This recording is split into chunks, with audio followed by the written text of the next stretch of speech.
back, everyone, to this week's episode of Booking the Territory, the Unprofessional Wrestling Podcast. For today, it's our birthday month. We celebrate 7 years of BTT, and those of you who have been along for the ride the entire time, welcome in. And for the rest of you, we're glad you found us. Special shout out to Chris Sapita, because he'll just try to give me a hard time. He always does. But he's been one of those ones, along with T-Hog, who have been around since the glory days of the first episode. Doc, let me welcome you in. It's just me and you. We had some scheduling conflicts, and it actually might be a little fitting that it is you and I on the actual birthday episode.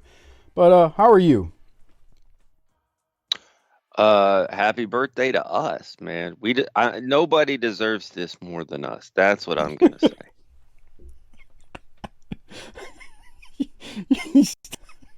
It's too early for me to be laughing like that already, man. But okay, nobody deserves it. We deserve this. Deserves. I'm trying to figure out how our women say these kinds of things without breaking into laughter. You know. It's like when you know, I'm just saying. I'm not trying to say it. Stop. Not trying to classify women in this way, but I laugh so hard when my wife tells me about her friends that post things on social media, and you know, they got a new car that's 80 grand, and they got this that costs this much, and they're on social media, and the friends are chiming in the peanut gallery. You deserve it, girl. You deserve it. Congratulations on, I'm assuming, giving yourself a $700 to $800 car note. I don't know, man. I don't get into people's finances. I probably shouldn't say it like that, but it's funny because the peanut gallery chimes in. You deserve it. Get out of here. Lovely, huh? So it's been 7 years. How many podcasts last this long? Not many, man. Well, and here's the thing. Even if they last that long, how many can say every single week, along with 3 years and 9 months, they put out a show? They put out 2 shows. Like we've hit every single week, and then on top of every single week, we've also had a 3-year, 9-month run with Smokey where there were 2 shows every week, which was the fucking hardest grind of all time. Well, we are. The interesting thing about that is that we are here on a Friday morning, which, you know, we had the scheduling snafus. And again, that's part of the journey of these last 7 years is figuring out normal life. Yeah. We're not sponsored. We don't have a network. It's all, what is it? We're FUBU. For us, right? by us. That's funny. Okay. Yeah. We're black owned and white owned and black operated, right? No, technically black owned. I don't need to get into the finances of that or the reasoning or the legalities, but we'll have a chat about that later after the show. I mean, we're technically black and white owned, I guess, but we are back here on a Friday morning, and we spent, you know, over 3 years, it seems, or 2 years, doing Smoky Mountains on Friday mornings every other Friday morning. Yeah, sometimes never we again. Double up. Never again. It was too much. I mean, but we signed up for it. We said we would do it, and we just plowed through it. I mean, it wasn't like other podcasts it wasn't fun. try to do stuff like this, and they don't make it through the whole way. We finish the job. Hey, yeah. And if you're wondering, like, what's the future of BTT? Just know this: Mike and I, the Menace and I, were talking, I think, yesterday, and we're talking about what are we going to do when Nitro comes on the scene. That is 4 years out. But we had a strategic planning session where we did some visioning exercises and really looked at, you know, what we want to be in the future. And we talked about it. So we're here for the long haul. We're here until y'all all go away. Some people, the non-patrons, are going to be mad. Why? The vision that we discussed with Nitros. Let's just say that as the business changes, we must change with it. Yeah. I mean, it's not the worst thing, but and we got to say, you know, when we started this, we did not have a hard body Harper in mind, because let's be clear, who could? No, he's he he How is many one of the podcasts have time. a superstar fall in their lap? Well, see, that's the thing. I was about to say, it, you know how you and I are very calculated in life. We don't do anything without generally planning it out and making sure and double checking things like that. And I'll give you an example. Doc ain't hurting for money or anything, but there was a time he and I went to a Mavericks game, and Doc is sitting there, and he tells me after the fact, he's like, I really sat there and thought about, do I really want to spend $26 on 2 tickets? And that's Doc and me to a T. Like, we will think and think and think and go, nah, you know what? Let's do it. That's not that much. I've said this That's before on the show. If I get up to Lowe's and I have stuff that I knew I needed when I left the house, like not just fun purchases, but like bee need. spray and like a shovel to a job outside, I'll get up there and go, did I really need this? Every time. Yeah, and where I was going with that, with the planning, is Doc and I generally are very big planners ahead. We need to know like what time we're going to record. That's why we try to set it for the same time every week, even though there are weeks like this week where we have to adjust things. But Doc and I are very much the same as far as time goes. We're always on time. We're very militant. Neither one of us are military, but we're always we damn near are, just from a time perspective. I mean, we are very strict with the time. Hey, if I tell you I'm gonna record at 7, I'm gonna be ready at 6:50, maybe even earlier. But the point I want to make is there was no vision or planning for Harper. I knew who Harper was from my relationship with Luke and Wildcat, and I knew Harper was good at what he did on the Indies, but Harper and I really didn't know each other. We may have crossed paths and, hey, how you doing, at a Wildcat show or two, because Wildcat started a few years before BTT, but I didn't know him. And just, I saw something just watching him doing commentary. I was like, Doc had a family emergency. He had to step out for a week, and I was like, let me just see. I've been telling Harper I wanted to get him on the show. Let me see if he wants to do it this week. I texted Harper on Wednesday, maybe a Thursday. Can't remember the day actually now. Hey, Hey, do you want to do BTT tonight? Um, yeah, and with no hey, prep, like he always does. what do No we do prep. here? Yeah, he was like, yeah, I'll do it. And he came on, and the rest is history. That was like December of 2015, maybe November. So here we are. But there was no planning, to the point you made. No planning. It happened, stumbled upon it, and thank God it did. He's not here today, but we'll get his take on the birthday month next week. Don't worry. What a great lesson in life, though. Even if you're a planner and you plan the fun out of things like we do, you have to be ready when life hands you a gift to take it. Bro, it was a hell of a gift. Here's the thing, and we've alluded to this or messed around with it before. Harper and I have never met in person. Never. That might change this year, but we don't know yet. We're still, yeah. They've never met in person. And so all that chemistry, I got to tell you, it took a while. If you've been with us, it was not easy to figure out a guy like Harper on air that you don't know that's him and do it well on the fly. It was tough. Took a Yeah. while. Yeah, because I mean, y'all never met, so y'all didn't know each other's quirks and all that stuff. Even though when you get And I tipsy got to on air, say, like we don't have near as much drama, I think, as people might think we do. But it's hey, brother. it's still on a shut up. I hate you. See how easy that is?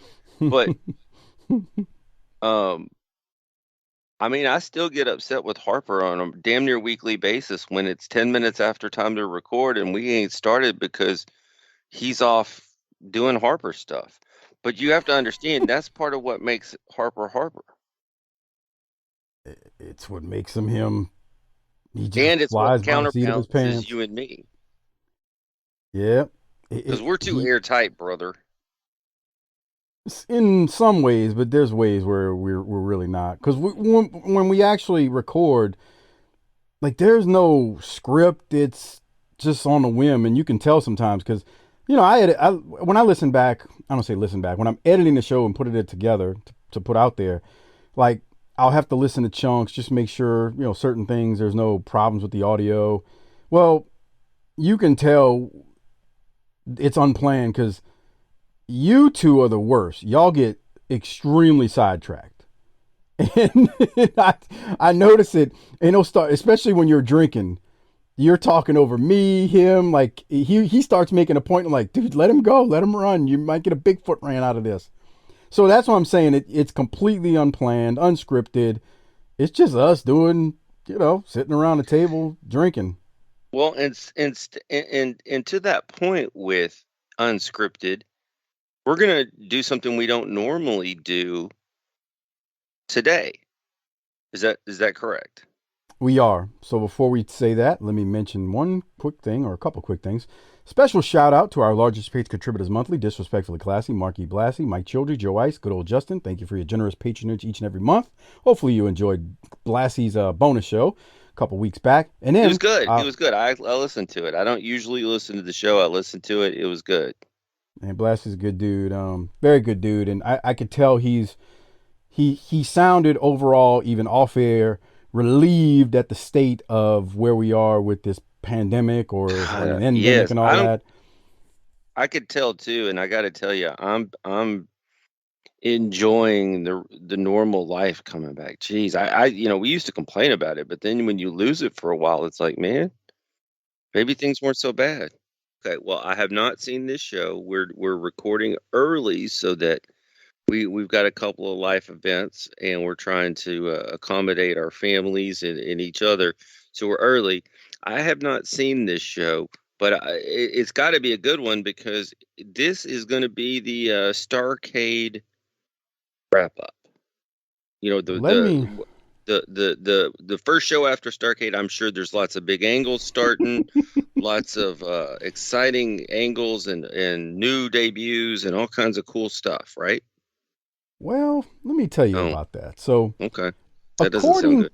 well, it's not the worst thing, but there's definitely some lack of continuity in this. But it's WCW in 1990, so of course you're gonna have Mm, some lack of continuity. But according to the history of WWE.com, which the guys who run that website do a phenomenal job, it's just text based, it's nothing fancy, but there's a lot of what I'd call good stuff in there.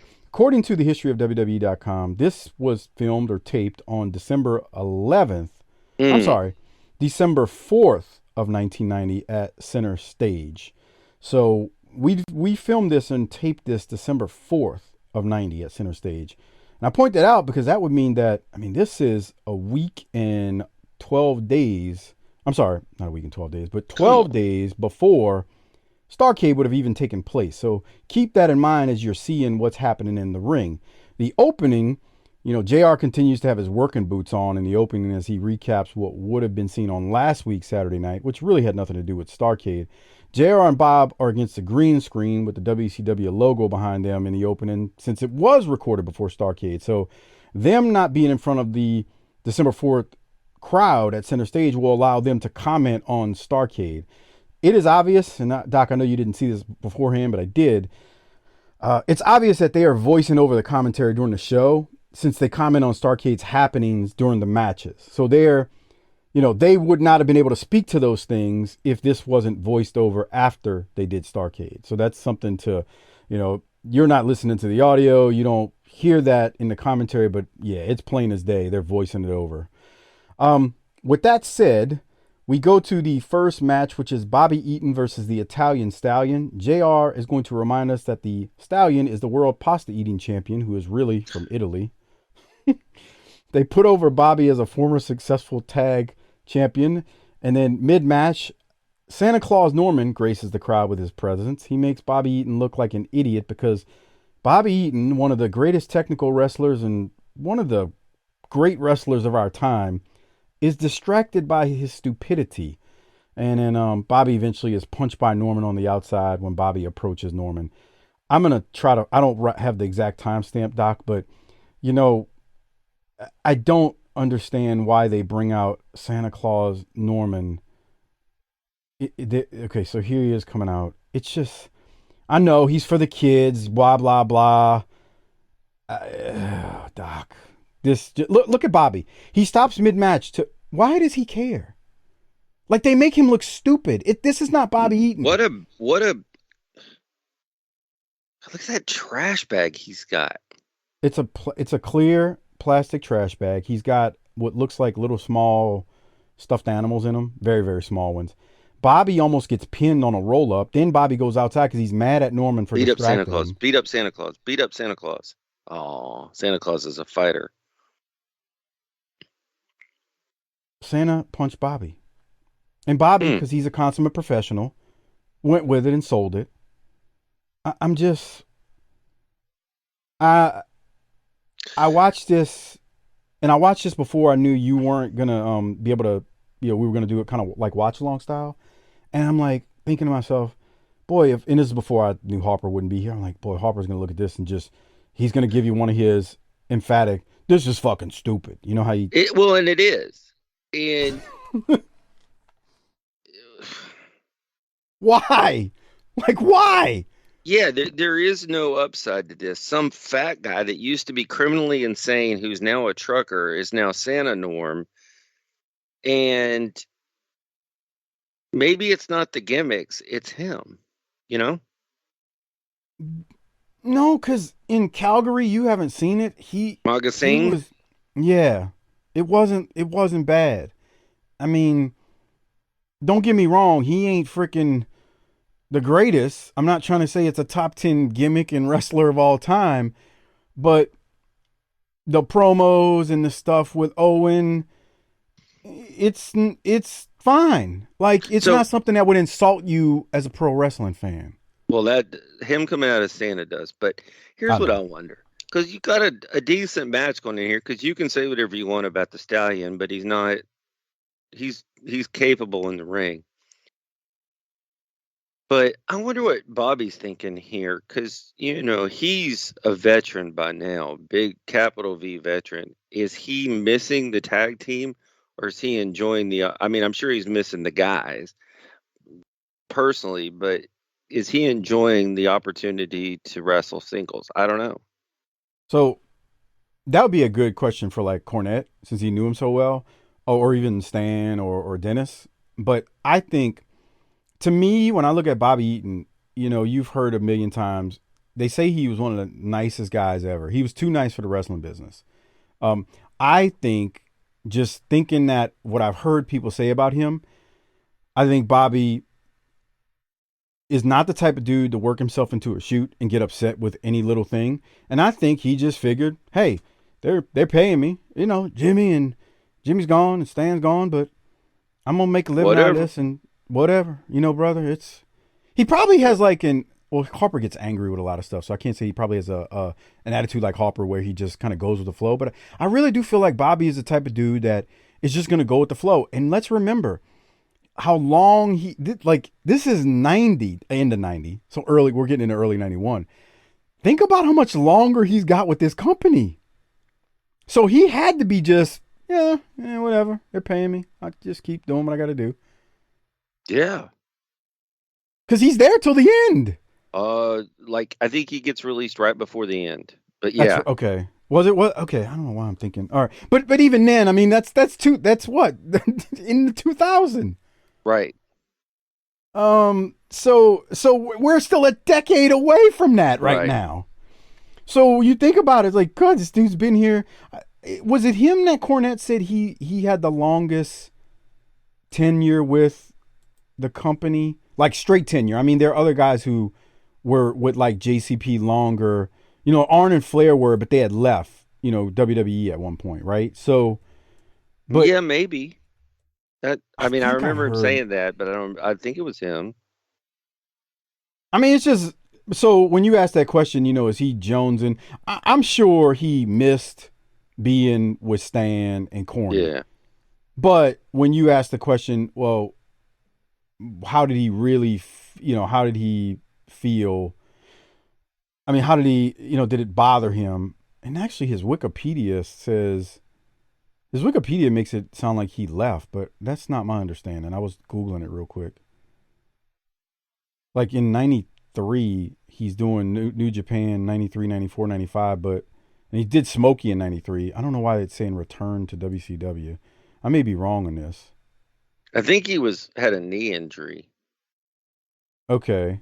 Maybe. No, I don't know. Forget that. They make it sound like he did leave, but I could have. Okay, all right. So here's what it says. In the aftermath of the War Games match, this is in '92, Zbyszko was kicked out of the Dangerous Alliance for causing the Alliance loss. Soon after the Alliance disintegrated, Paul Lee dangerously left WCW. Eaton and Anderson continued to team after the Alliance fell apart, now managed by Michael Hayes. Eaton and Anderson worked in the tag team division until new WCW booker Bill Watts fired Eaton along with a number of other WCW regulars in cost-cutting measures. So, why am I not remembering that?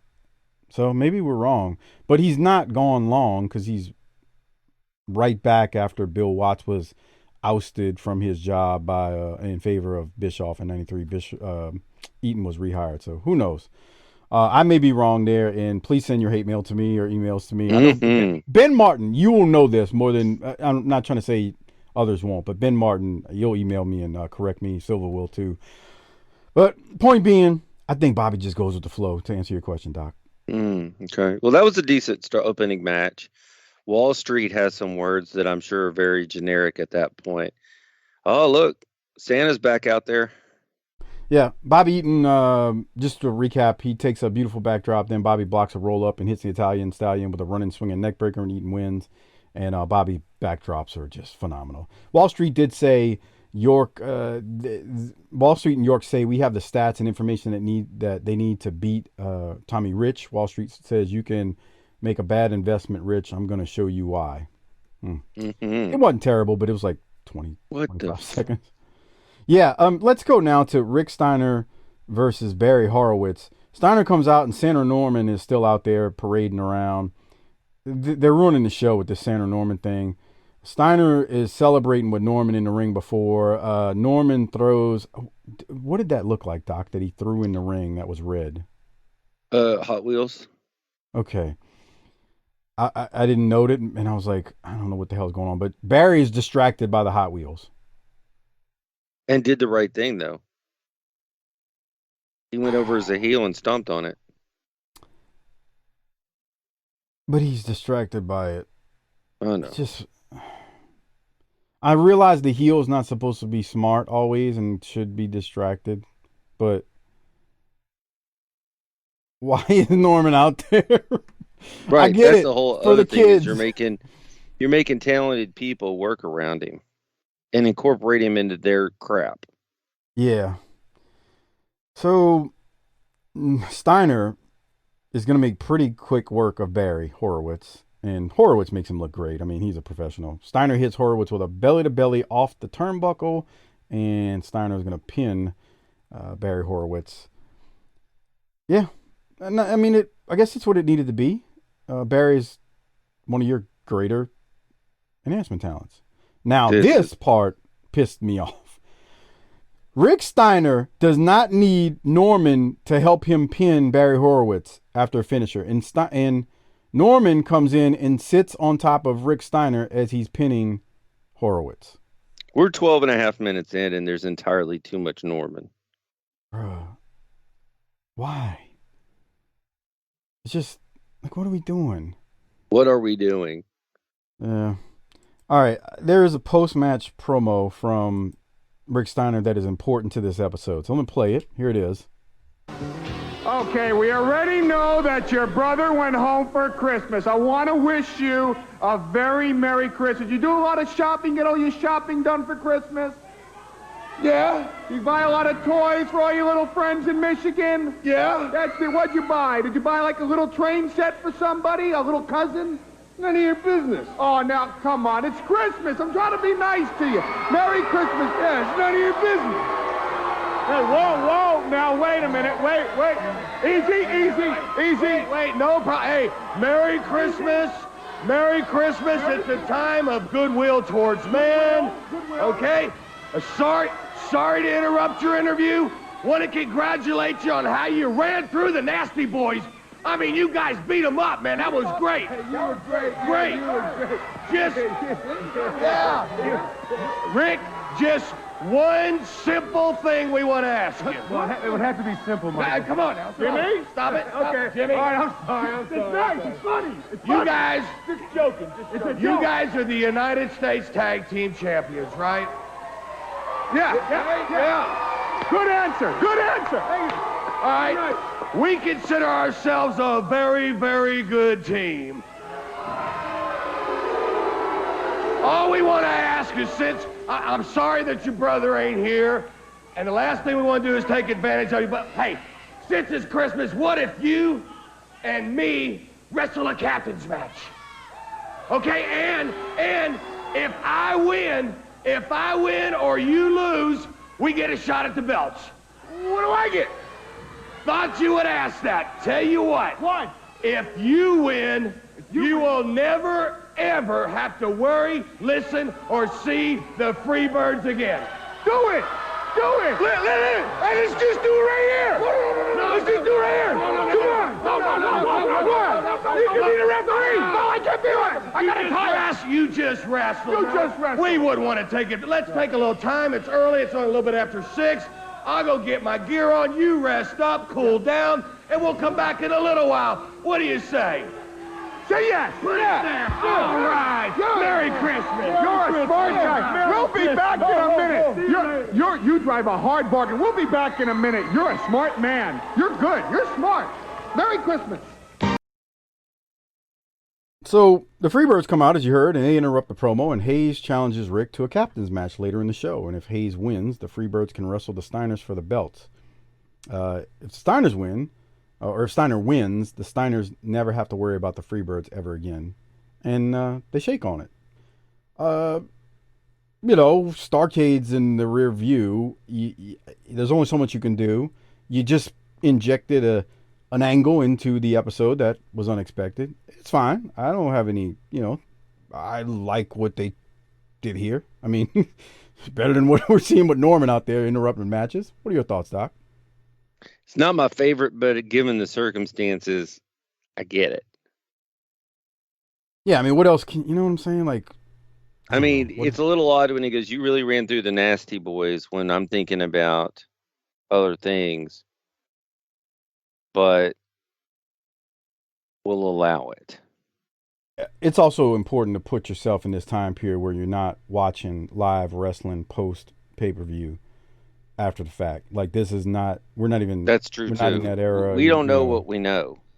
Yeah, we don't realize at the time that in a few years, we're going to have live Raws, live Nitros. Well, Raw was a little bit later with the live stuff, but have live Nitros that are going to be following the actual pay-per-views and what went down on a Sunday night and all that stuff. So you don't know what you don't know at that time.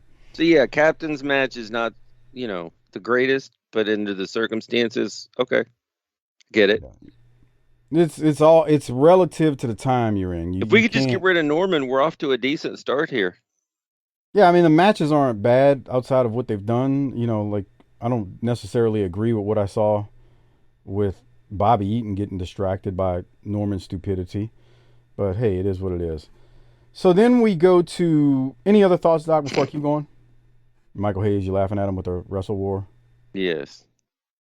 Then we go to a Starrcade 90 report with Gordon Soley, and they basically recap what happened at Starrcade, which we've done for the last 2 weeks, so no need to go over that again.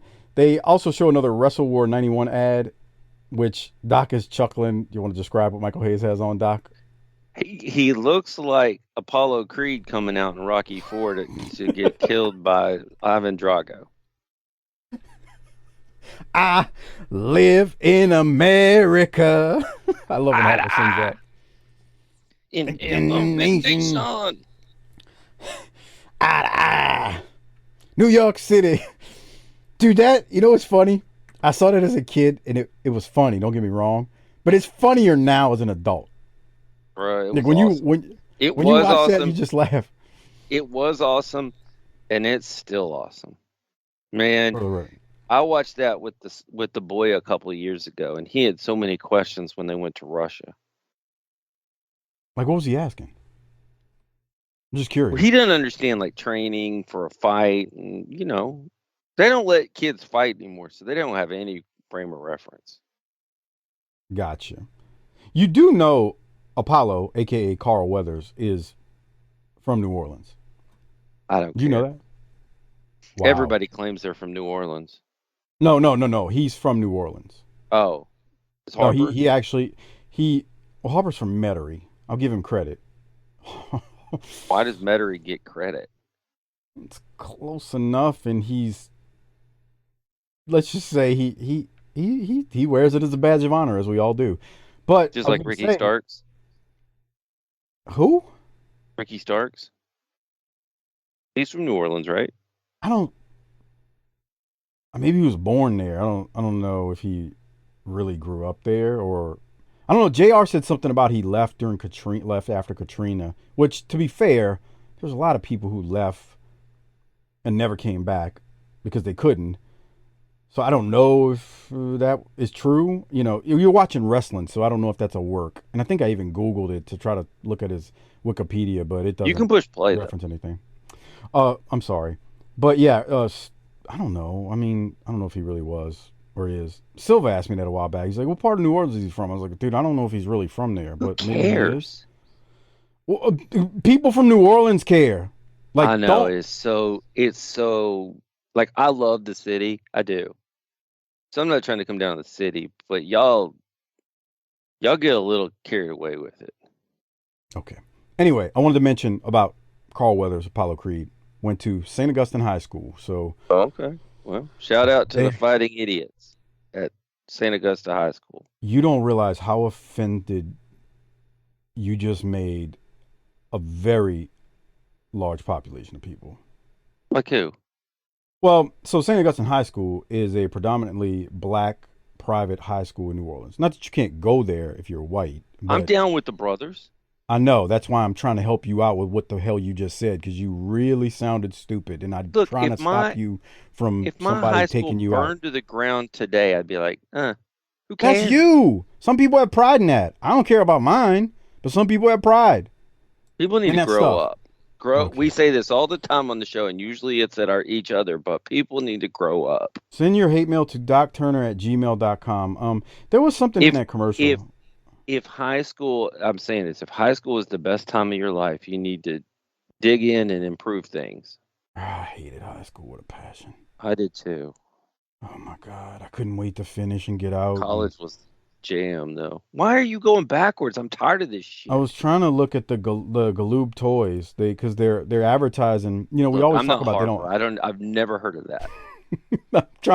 What I was trying to say was, we always get on them about their advertising, and they're actually advertising their Galoob toys, which are the action figures. And I actually looked it up, and I was going to tell you that, like, there was a Flair one, Arn, Barry, Sid, Sting, Luger. Like, there was an El Gigante, a Rick, a Scott Steiner. I think there was even a Ron Simmons one. So I found an ad for them, and I was just going to mention, you know, they actually advertised them. So that's all I wanted to say. Sorry to offend you. I'm sorry for your annoyance, pal.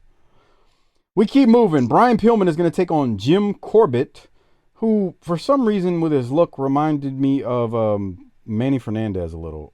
Little. Not really, but kind of. He's like a white Manny Fernandez. Yeah.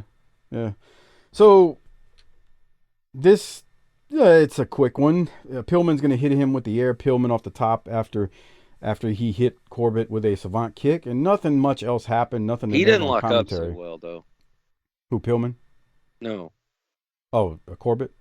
Yeah. I thought you were mentioning Pillman because he was very loose with what he did when he did that go around or go behind around the world, as they call it. I was like, ooh, that looked loose. But hey, who am I? I was just a mud show idiot. But there's nothing really here. It's like I said, relatively quick match. Pillman's going to finish him off with the, like I said, air Pillman. And then we get an ad for Missy Hyatt, who, I don't know, it's almost like she's got a nun outfit on. I'm okay with that. That's not going to stop me. Is that your fantasy? Jesus Christ. No, it's not a fantasy. No, I don't. What she's wearing has little impact on my feelings towards her. I wish Harper was here because I'd ask him, as a good Catholic boy from Metairie, would he do Missy with a nun outfit on? And I want to see if he gets outraged. Of course he would. He'd probably say something really stupid. Let's shoot a rope on it. Oh, come on! That brother Scott Sandlin right there is about to catch a whooping. So Sid Vicious in the next match is taking on Scott Sandlin, and Santa Norman is still out there bothering the heels. You would figure he might not want to bother Sid, right? So I'm going to go ahead and just play. So Sid's about to win this match, okay? Mm-hmm. And I think he hits the power bomb, and then he's going to turn his attention to Norman. So let me go ahead and just play the audio. I've never rooted for Sid more. Bruh, just watch. Here it is. Advantage for the Horseman, and I don't think he likes Santa Claus Norman being out here. Get out of here right now! Come on, Sid. Jim, he's telling you to get out of here right Let's now. go, Sid. Kids out there, Merry Christmas! Oh, Norman's out here just to wish everybody Merry Christmas and pass out these presents to all these youngsters that are in attendance here at the center stage. Scott Sandlin earlier, Jim, off of that airplane spin to the shoulders of the big man. He went flying right through the air, just spinning halfway across the ring. Good heavens. Vicious teammates, the Horseman involved in that. All right, hold on. I thought he was going to go out there at that point. I think this is when he's about to go out there. Here it is.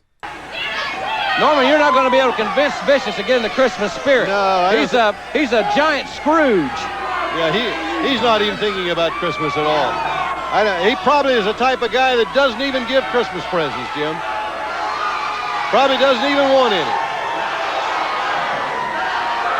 Here goes. No, There's a power bomb. Vicious just planted Scott Sandlin. And nails him.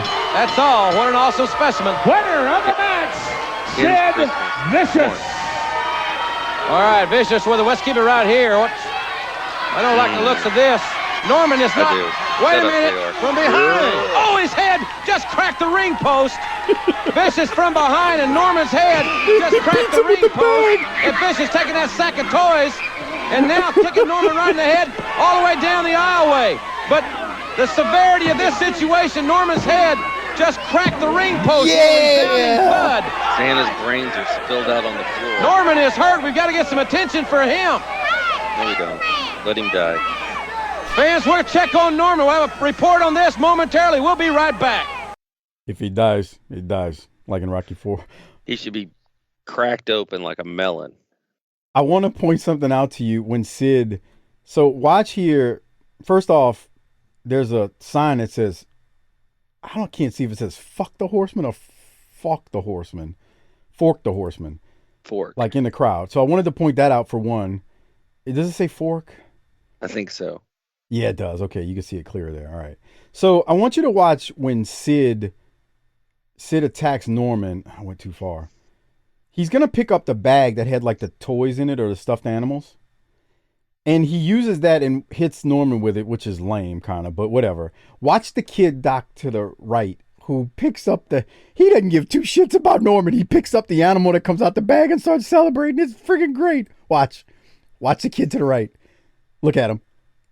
Yeah, I got a toy. Yeah. He's celebrating. He don't give a shit about Santa.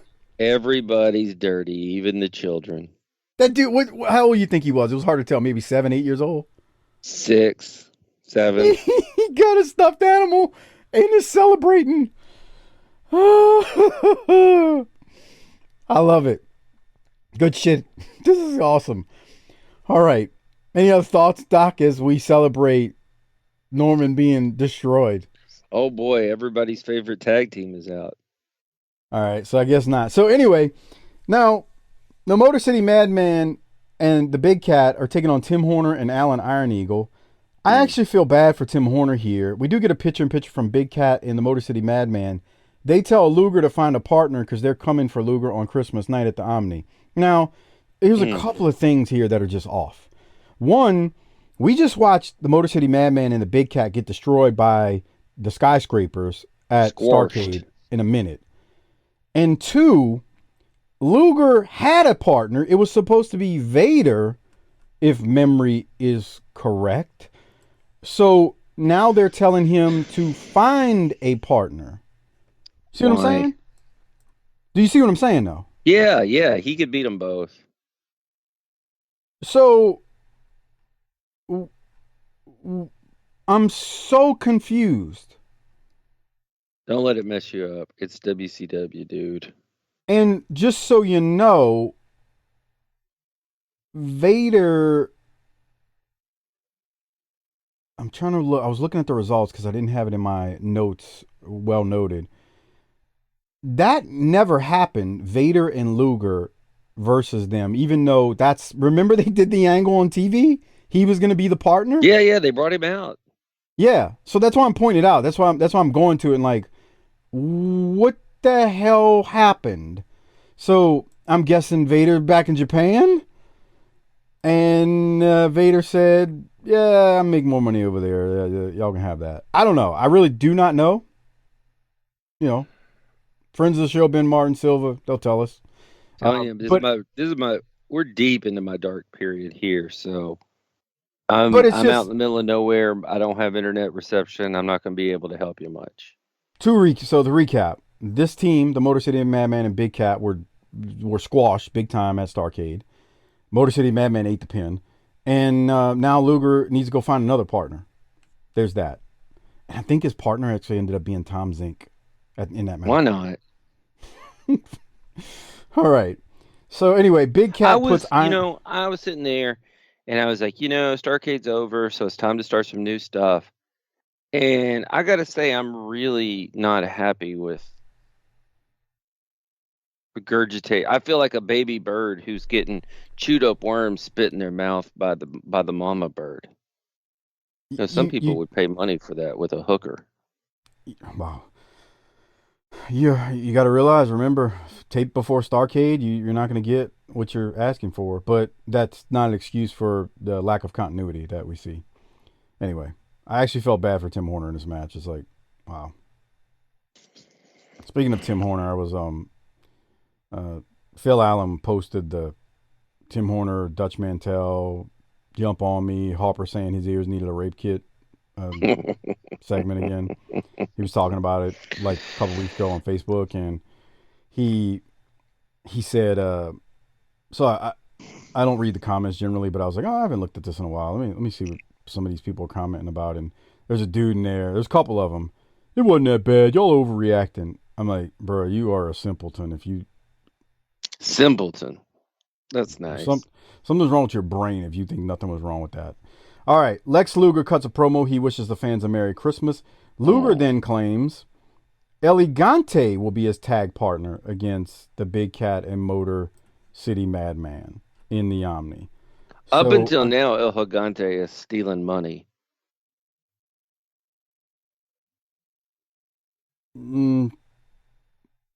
Is he?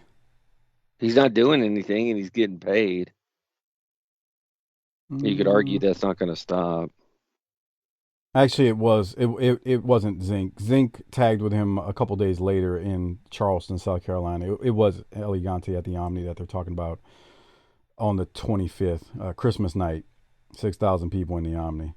So anyway, I don't know what he was getting paid, but I mean, he probably was overpaid because he wasn't a basketball player that they just picked up, so they got to throw him more money than the actual talent's getting. It's stupid, but that's how it works. It's like when they brought in Zeus. Like I've read Dusty Wolf's book, and Dusty Wolf was like, showing him the town, driving with him and stuff, and people were mad because Zeus was getting paid so much, but I mean, he don't know any better. He's just taking the money, right? He'd do the same thing we'd do. Somebody offers you a lot of money to do something. Okay, I'll take it. That's capitalism, bro. You can't like capitalism sometime and not the other. I'll give you $1,000 if you jump off your roof today. That's not enough for me to jump off my roof. Okay. Oh well, can I? Am I jumping into an air mattress, a large one? No, you gotta take a flat back. No, that's not happening. Okay. No. Replay of Doom versus Barry Windham and Arn Anderson, the street fight from Starrcade 90. Of course, we talked about that on the pay-per-view review that we did. And then we go to the next match, which is Ricky Morton versus Lieutenant James Earl Wright. Doc, This is Jim. God, he's just killing me with this shit. They go about 4 minutes. So these are two, I'd call them tag team specialists because James Earl Wright is a member of State Patrol. The right man won, though, here, Ricky Morton. He does I an just don't O'Connor's understand all role. the tag team guys wrestling solo when there's so much talent on the card. But maybe they know something I don't know of who's in the building. I mean, Morton and Rich are technically a tag team, but they aren't the Rock and Roll. James Earl Wright, I agree with you. He should be tagging with his partner, even though they're enhancement talents, and that's it. I got no problem with it, though. So you think that kind of a different question. You think 91 is going to be better than 90? I do. I'm not. Look, I keep telling you, I'm not saying it ain't 86.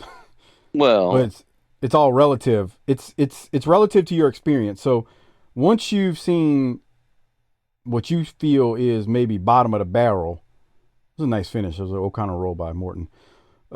Once you see the bottom, what now we would think is the bottom of the barrel in 90, there's can only be one way to go up. Now I haven't watched it consecutively week to week in a while, but I do think it's a little better. Now you lose Flair, but there's stuff that happens that's look. well, you get it's still, PN News, so I mean it's a fair trade.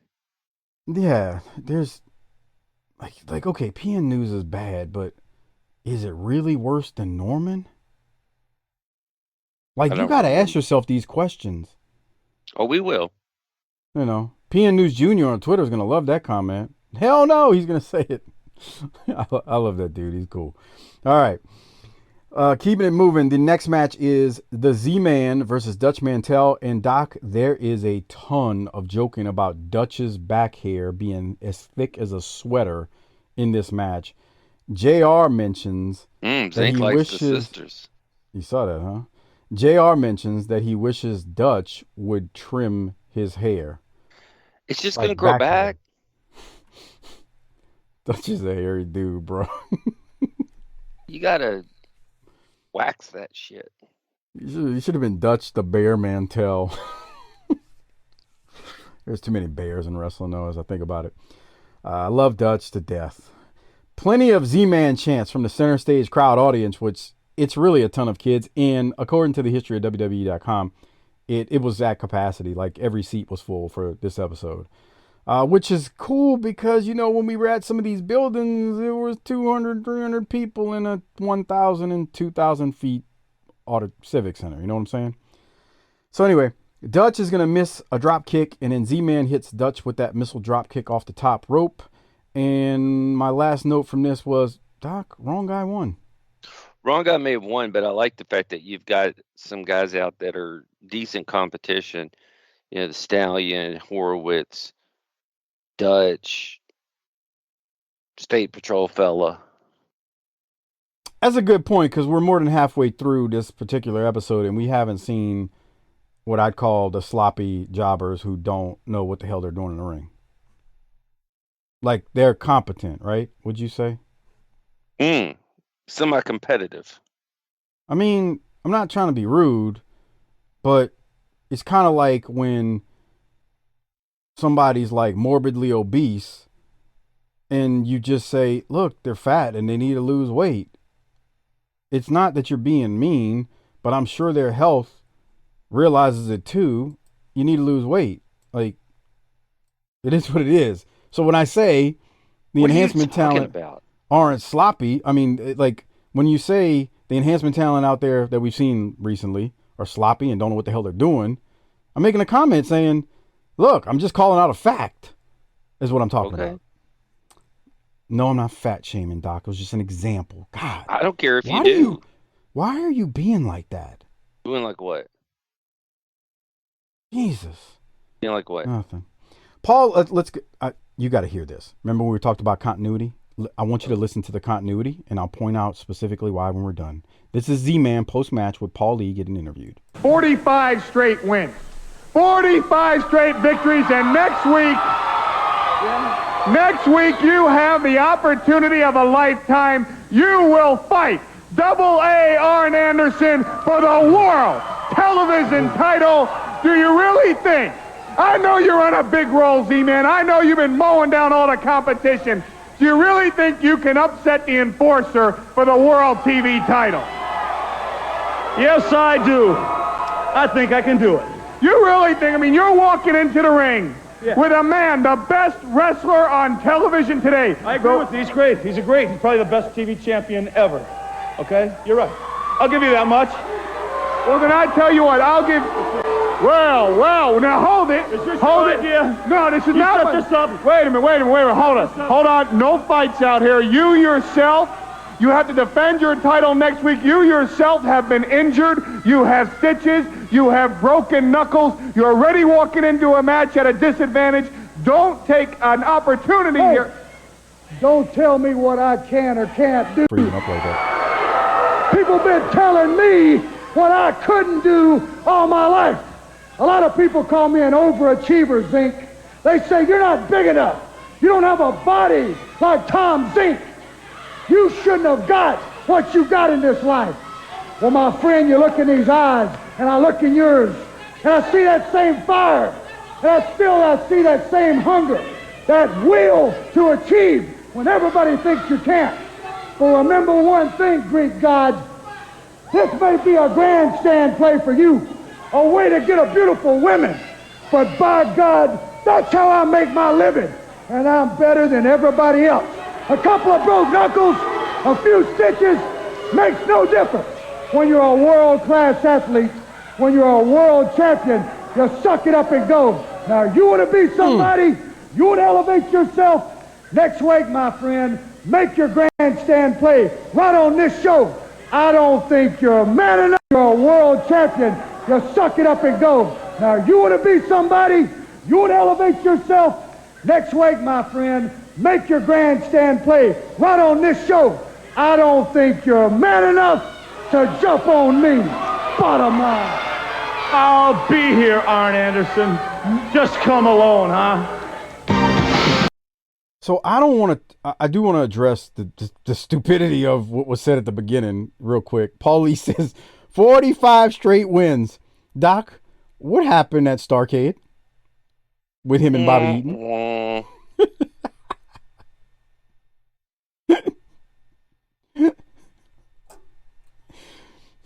I'm not saying the wrong guy won at Starrcade when Bobby Eaton beat him being Z-Man. But yeah, but here's the thing. Not many people saw that, you know? Well, that's true, because I mean, who knows what the buy rate was, right? We don't know that answer. But I found it like super duper funny as I thought about it. And here's the thing, at Starrcade, Doc, they said he had 30 something straight wins. So he had 30 something straight wins at Starrcade. He lost, and now he has 45 wins. I don't have too big of a problem with that. That's old school wrestling, just lying about stuff. That's true too. But the problem is you can lie about stuff, but the fact that you lied about it after they saw it at Starrcade that he lost is a problem. Like they had just seen it. Well, if you know what I'm saying. If you saw Starrcade, you had just seen it is what I'm trying to say. Right. Oh boy. Gotta love it. Don't let facts get in the way of a good story. But Arn was phenomenal there. That's how he makes his living. Don't tell me what I can and can't do. Come on. Yeah, for real. All right. So on that particular note, like you said, Arn was phenomenal. Like, I think the line when he said, "This might be a way for you to get women, but this is how I make my living." Like, that made me want to see Z-Man versus Arn. It's amazing what happens when you have a guy who can talk you either into the building or into a match. It's almost like that's how you should do it. Almost, right? As we say that sarcastically. Speaking of sarcastically, I don't know where I'm going with this, but the Master Blasters versus Brett Wayne, a.k.a. Brett Sawyer, and Joe Barrett are in the next match. And this thing ends when the Master Blasters hit Barrett with a big double shoulder tackle. I think this might have been a second or third match with the new member of the Master Blasters, because this guy that's tagging with Nash is not the original one that we saw during the debut.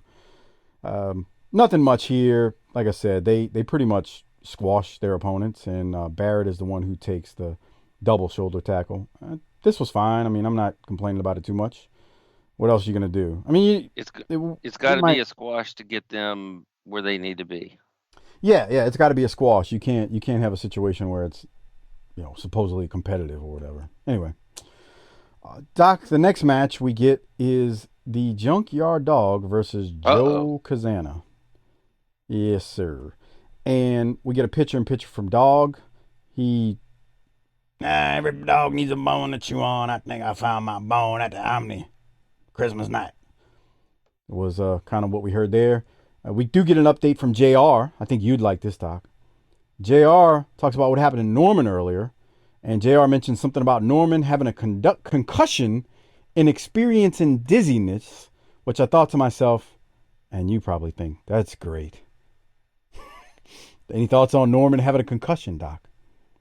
Well, you want to rest for like ever after that. You want to be in a dark room alone and really take care of that and not be on my TV. Wow. Oh, Junkyard Dog moves. Joe Kazan is starting to look like a late period Adrian Adonis. No, Adrian Adonis was bigger than that. Boy, he was. I forgot about that. Yeah, you're right. He was just a big, round blimp. Like, he was shaped like a football. Because, I mean, I don't remember having, like, big legs or anything. He just was round. Dog is going to win this thing. No surprise. I mean, Russian leg sweep by JYD for the win. You see it right there. I'm assuming he was too blown up to pick him up for the normal finisher, the thump, which is very sad. Very, very sad. He looks like his skin is stretched about as far as it'll go. And he gets bigger. How? I mean, how is that possible? How do 400-pound people end up being, I guess, 500 pounds? It happens, right? Okay. I believe you. You tell me you've been that big. I've not been 400. 3. What's the heaviest you ever been?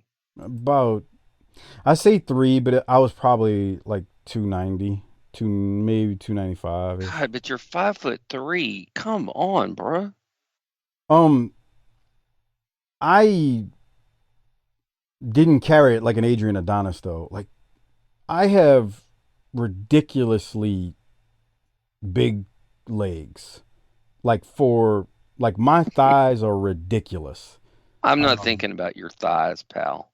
Okay. Like, there is a load of muscle down there that most people don't have. Grow up. Put it this way. How about this? This year, your goal, your development plan, your BTT development plan is to try to be a little classier. Largest was 295, and it's funny, you were joking about you can't like refer to me like as somebody who, hey, where were you back in high school? I mean, I'm literally like the size I was probably senior year right now. I weigh that's my 100 size right pounds now. more than high school. I know, that's what I'm saying. Because you were like thin. Not that I knew you at the time, but just based on what you told me. How much did you weigh at your height in high school? I was 6'2", 135 in high school. Dude, you were like a swimmer skinny. Yeah.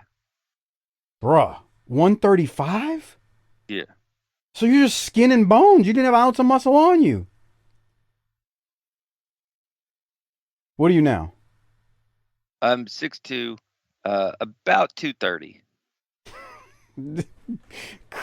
Putting down those IPAs and beers every night after when the pandemic started. Well, I mean, yeah, those Trulies and IPAs are just too good to put down, and so I drink them all. Bubba, those White Claws did a number on you. Yeah, White Claws, Trulies, hard seltzers, whatever you got, man, I'm in for it. Can I ask you a question about like Trulies and beers in general? I guess. Well, no, I have a question. So, like, my wife, she was drinking those Trulies for a while, like one every week. So, like everything, she buys it and forgets she has it. Women are the worst with that shit. You and I have had this discussion offline. Anyway, she's got some Trulies right now, maybe 6 or 7 left, and they have like April 15th on them of 2022. is that like too late to start drinking them, or is it just that they lose their flavor? They're not really bad. Like what is it? I don't know. Isn't that when they were made? No. It's got the date on it that because these were bought before that date. That's what I'm saying. It's got the date that I guess they're supposed to quote unquote expire. But I don't know, bro. I'm not a Truly and I'm not a beer drinker. You know, the good thing about Hennessy is it lasts a long time. I don't know the shelf life of liquor, but man, you know, you ain't got to guzzle it. You ain't got to finish it. You're not pressed to do it. So like if a beer, you don't feel an internal pressure to drink everything in the house at all times? Bro, I haven't drank Hennessy at this point in 3 months. Last time I drank Hennessy was when I was recording with I.F. Gibson and PN News Jr. when we were doing a Patreon show. Like yeah, I'd probably have to drink it. I'd have to drink for that too. No, I mean, they're fine. So like, is it that they lose the flavor or what when they? Tell her to have an awesome Friday night. Get a couple in her. What? You're an alcoholic, and you're telling me you don't know. That's a lie in itself. I don't know. Mine don't sit around the house long enough to have that problem. Oh, okay, I got you. But you should get a couple in her. I mean, Trulies, and then maybe get some love time going. Bubba, don't you worry. Okay. I don't lack in that territory. Okay, well that again. Please remember your development plan. Classy or Mike. Keeping it moving. We need to work on We need to work on your business acumen and professional presence. How about that? Sure. Keeping it moving. we get a. Speaking of alcoholics, here's Gordon Sully. Your favorite alcoholic, because you're an alcoholic. One of them, yeah. Rick's up there too. Oh boy. So first off, there was a clip of the Sting Black Scorpion reveal. It was Flair. We all know that by now. You've heard it when we talked about it on the shows we did on Starrcade. And then we go to some promos from Sting and Flair. Here it is. You saw as well as I did the bizarre turn of events that occurred during that World Heavyweight Championship match. But may I make another point? Not only did this world title match leave Sting a battered man physically, but he's battered emotionally. There's no question about that. We're going to be hearing from the World Heavyweight Champion Sting describing how he feels. And then we'll hear a retort from the former World Heavyweight Champion Ric Flair. Let's go to those tapes. Well, Flair, you did accomplish one thing. You made me feel real sick inside. I don't feel like howling.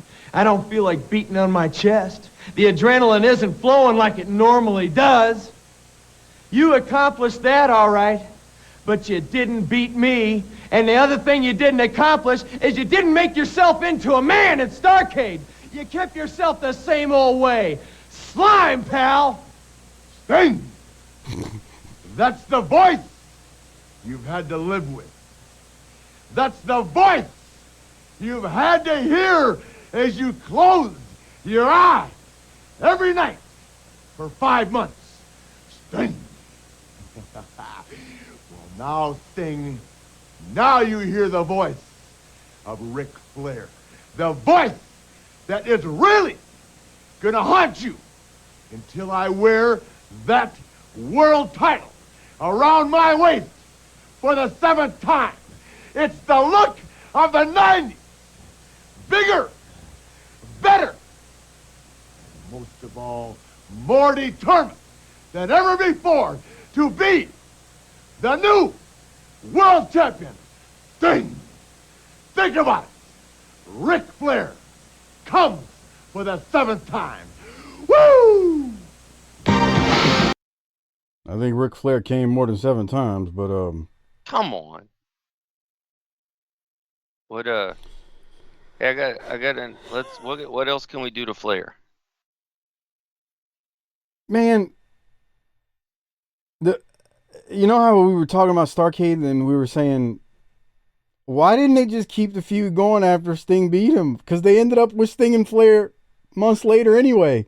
The more I think about that, I'm like, we literally put it on hold for some Black Scorpion bull crap, Nonsense. And now we're Sting and Flair. Like, they just... Let's take a detour so we can basically embarrass the greatest wrestler we've ever had. Bruh.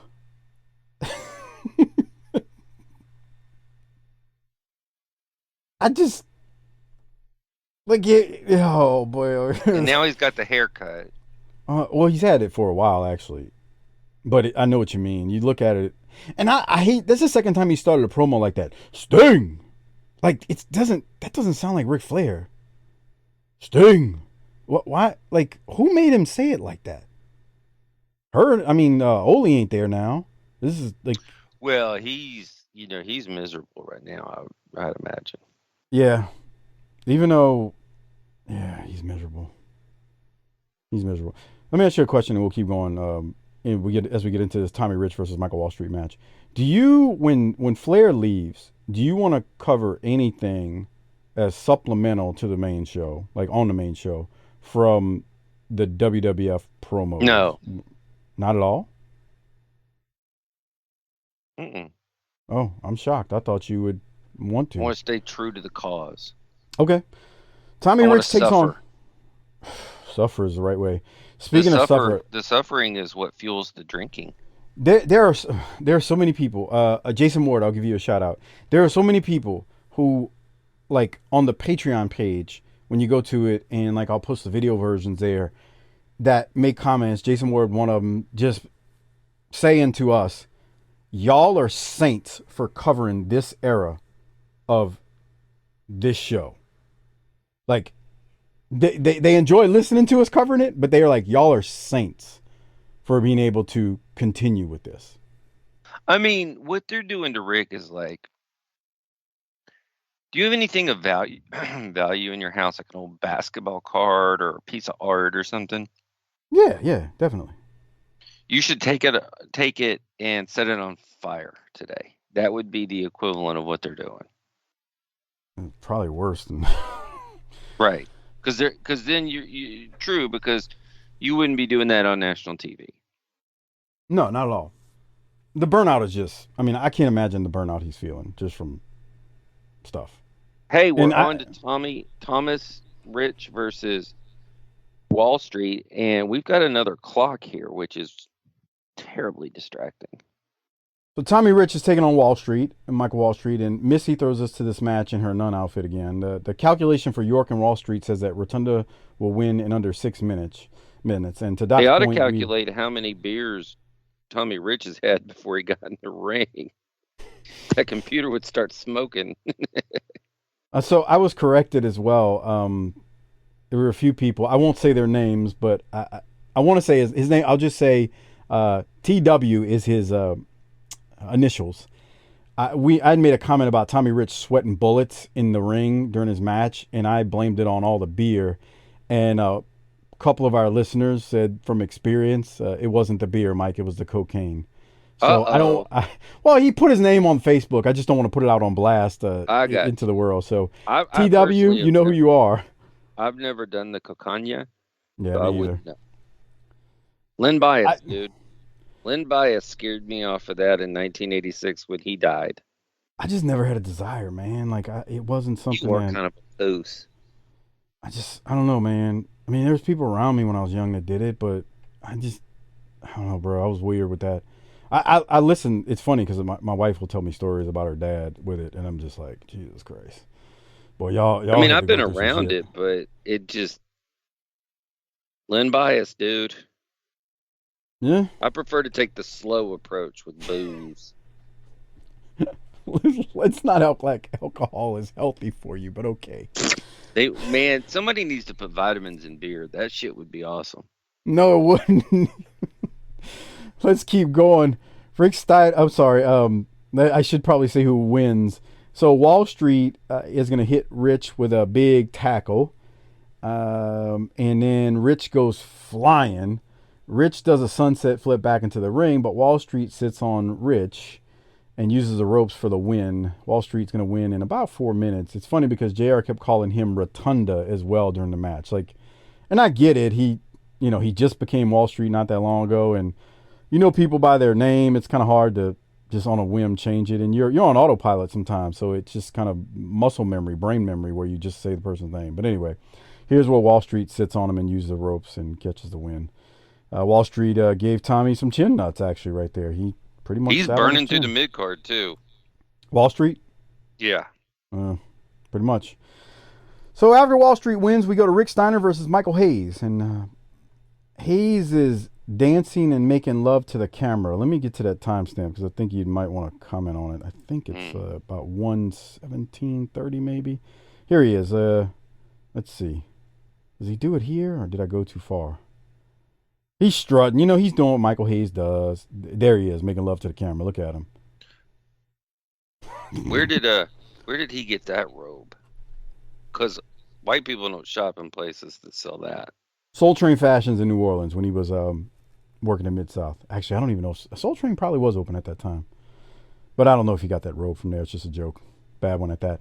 All right, so remember, if Hayes wins, the Freebirds get a U.S. Tag title match. If Steiner wins, the Steiners never have to worry about the Freebirds ever again. And I've been accused of giving Hayes a hard time during 1990. That you have. Jackass, You've been hard on him.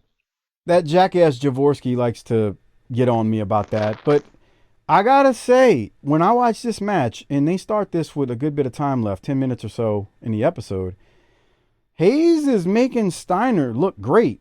I mean, he's selling and he's doing all the things you want to see from somebody who's taking on Rick Steiner. He's not acting like he's Hulk Hogan, hulking up, which Steiner is powerful. Hayes is selling, and Rick's mocking him with the dancing, and Hayes is working the crowd, like getting mad that they're chanting. This was a really solid matchup. Hayes put on his working boots, which we've seen him do that before. I mean, he worked, I think it was Flair on Saturday Night years ago. And, he's being Michael Hayes with the strutting and stuff. And then Steiner does do a little comedy. He bites Hayes on the ass. Yes, I said bites Hayes on the ass.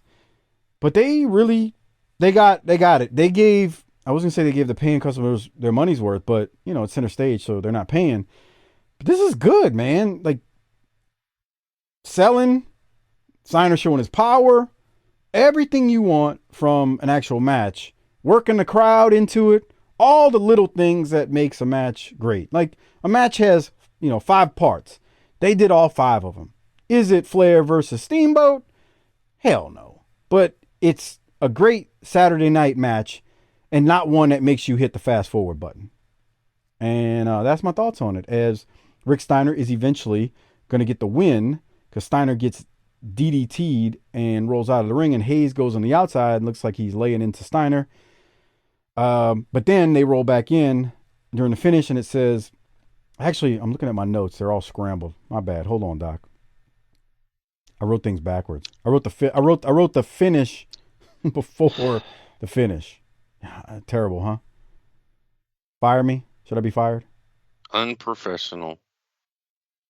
Garvin did work his way down to the ring too, which you'd expect. I mean, he's a heel, but in the finish, you kind of saw this many years ago. Later by Eddie Guerrero.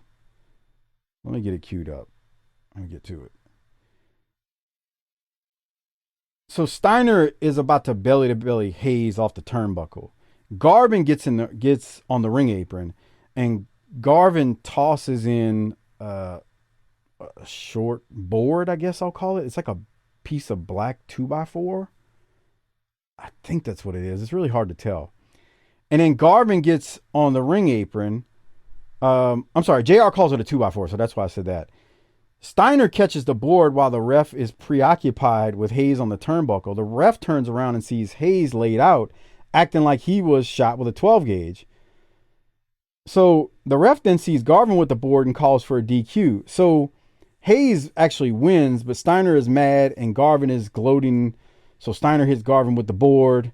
It is just really good. I'm not doing the best way. I'm not explaining it great. Are you okay? Have you had a stroke during this? My notes are all messed up, and I was trying to go from them and not actually watch it as it happened. Well, when did you learn how to read in the first place? Now, here's the thing. Look, here it is, Doc. Before you say that. So I gets see on the he apron. throws it to the wrong person. Well, no, he was trying. Okay, so he definitely threw it to Garvin, to Steiner. And when the ref, and then Garvin gets on the apron and the ref doesn't see Steiner with the board, and Hayes falls down like he was hit with the board, and the ref turns around. That's the old thing that Eddie Guerrero did with the chair, too. That's what I was trying to say originally, and I fucked it all up. My bad. That was clever. Match is good. You've been too hard on Michael Hayes. He's not Luthez, but he can sell, and he's a worker. Maybe not a wrestler, but a worker. And this is what it needed to be in case you wanted to set something up for the future. Here's the thing. If they never advance with this gimmick, this angle, then okay, fine, whatever.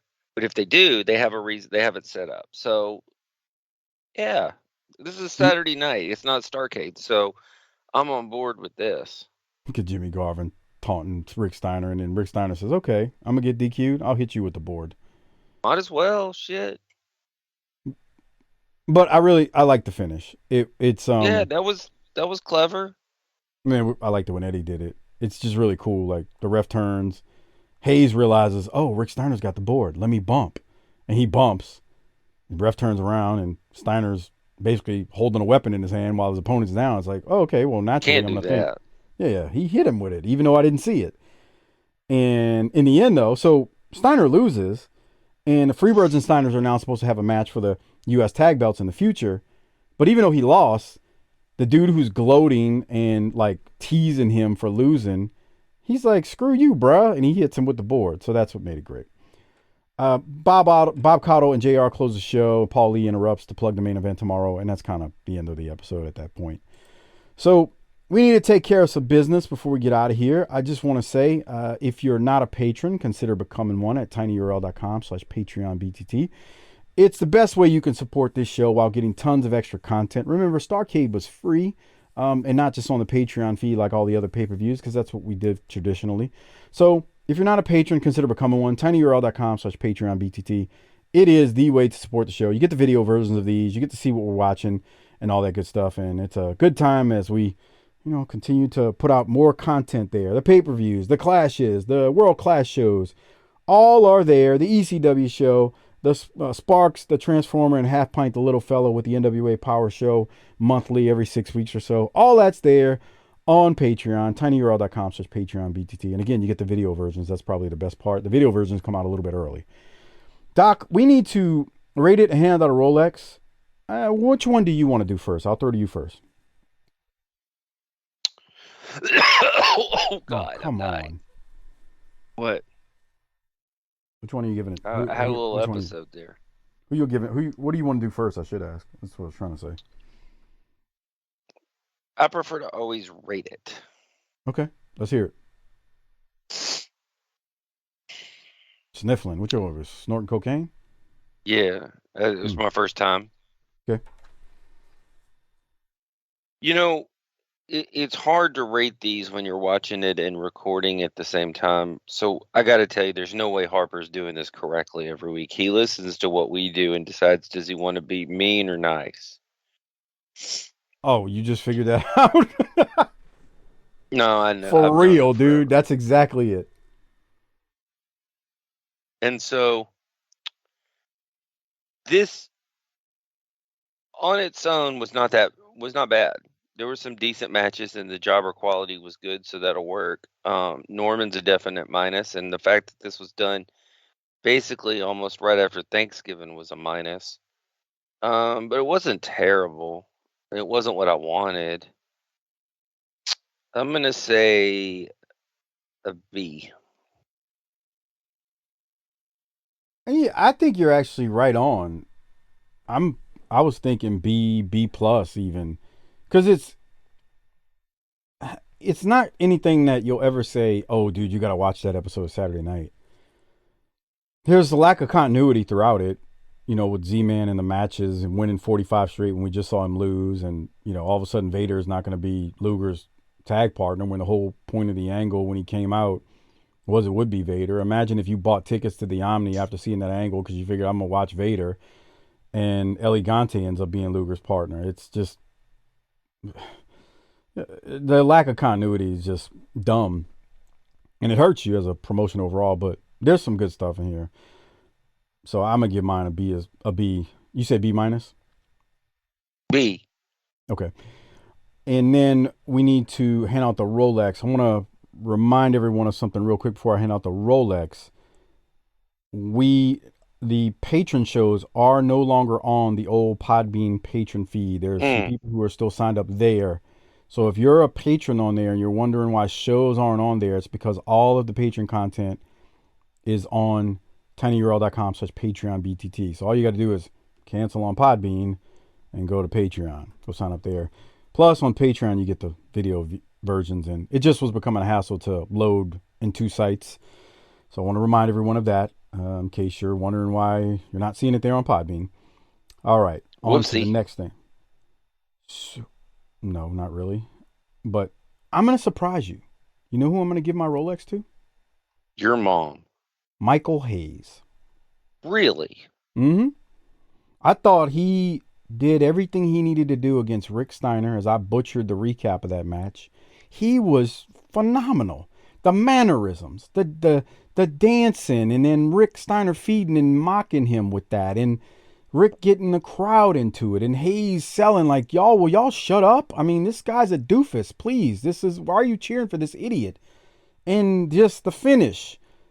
It was great. Like, to say you're not really advancing anything because this is all recorded before Starrcade, this is what you needed to do. Smoky Mountain would do this. They'd get things going while they were waiting to air the big stuff from the week prior of one of their big shows. So, yeah, Michael Hayes. What do you think?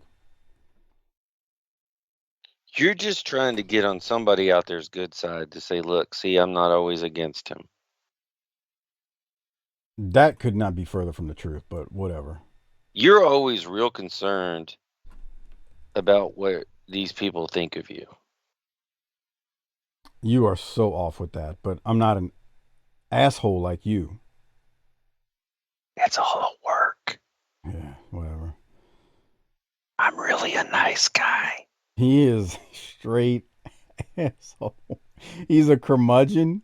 You can work him into a shoot quickly on things when he hears things he doesn't agree with. He'll tell you he doesn't, but he gets worked into a shoot. Proceed. I'm trying to incentivize good behavior, and Sure I'm picking Arn for that promo, and we need that almost every week.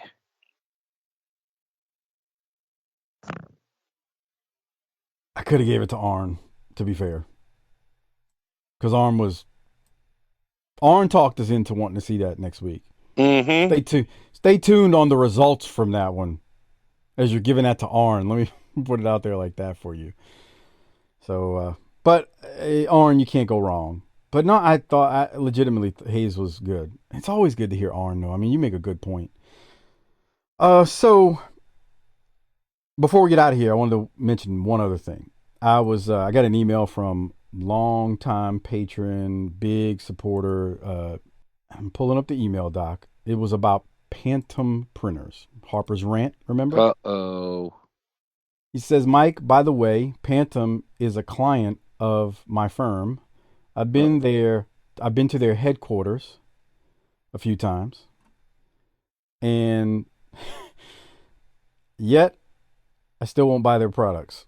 And as I'm saying this, I probably should bleep out his name. I don't want to get him in any trouble. Yeah, come on, So dude. You gotta take care of folks there. Yeah, I'm gonna go in and make sure his name is bleeped out or just cut. Well, that right there tells me all I need to know. He said I won't buy their products. The consultant that handles their account, he had that guy listen to Harper's rant from the show. Mm-hmm. That guy was dying laughing at Harper cutting a promo on Phantom. He got worked up, bro. Did he not?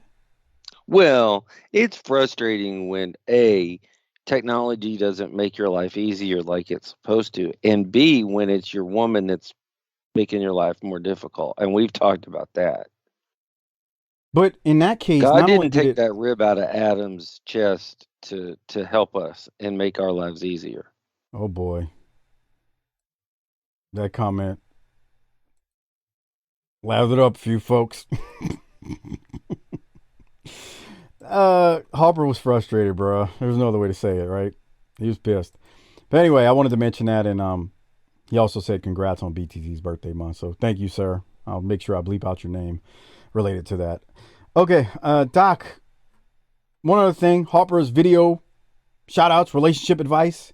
He is, you're probably hearing this weeks down the road, but I know he was working on a few. So if you've been waiting, maybe it's gotten to you by now, but he's in the process of getting them going. But if you want a video from Hardbody Harper, all you have to do is email him, chrisharper16wildcat@gmail.com. That's chrisharper16wildcat@gmail.com. That's wildcat with a K. And then you can PayPal him cc30388cc@yahoo.com. That is in the show description. You just can look in the show notes. As a reminder, it's not just a video shout out or pick me up for you. If you want him to cut a promo on someone you hate, love, whatever, you hate your wife, you want him to cut a promo, he'll do that too for you. There's some of them Get him to cut a promo on how much he hates doing the show with me. We all know that not to be true. But anyway. So on that note, I think, Doc, do we have anything else as we close out our birthday episode? Birthday to us. Oh my God, that hurts my ears. You sing so bad. Happy birthday. God, that hurts my ears so bad. Please stop. What? You said something, though, when we were talking about birthday at the beginning of the show. That we deserve it? We deserve it. Girl, you deserve this. No, seriously. You said, how many shows make it 7 years? And my comment was, not only how many shows make it 7 years, but even the ones that do make it 7 years, how many can say every single week through a pandemic, through vacations, through youth sports, through Harper never being on time, through jumping through hoops, how many can say they had at least one show out, if not 2 episodes a week? How many shows can say that they did that for 7 years straight? I'm listening. 1. 2. I don't know if it's 1, but I do know the list is very, very short. And that's my PSA for the day. So thank you. If you've supported us now, and you've been one of those people like Chris Sapita and T-Hog that have gone through the ringer with us for 7 years, thank you so much. If you came and joined along the way, even better. We appreciate it. Thank you for finding us, and do us one more favor so that we can make it another 7 years. Jesus, Lord, if we make it to that. We'll be in our mid-50s by then. If we make it another 7 years, we'll only do it because you retweet this show on Twitter, you share it on Facebook, Instagram, whatever form of social media you crank into, like that clown Jaworski. If you share it there when it's posted, that is how this show grows. Organic growth.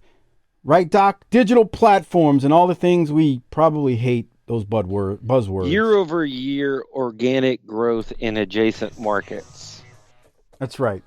So the last thing I'll say is thank you to everyone out there who supported us. Before I mention our Vantage Point, the Retro Wrestling Podcast, run by Joe Murata and Michael Quinn, the northern version of BTT, as they give their take on the northern side of things. Slightly classier, definitely more professional than this Outlaw Mud show we run here. But thanks, Joe and Quinn, for all the plugs.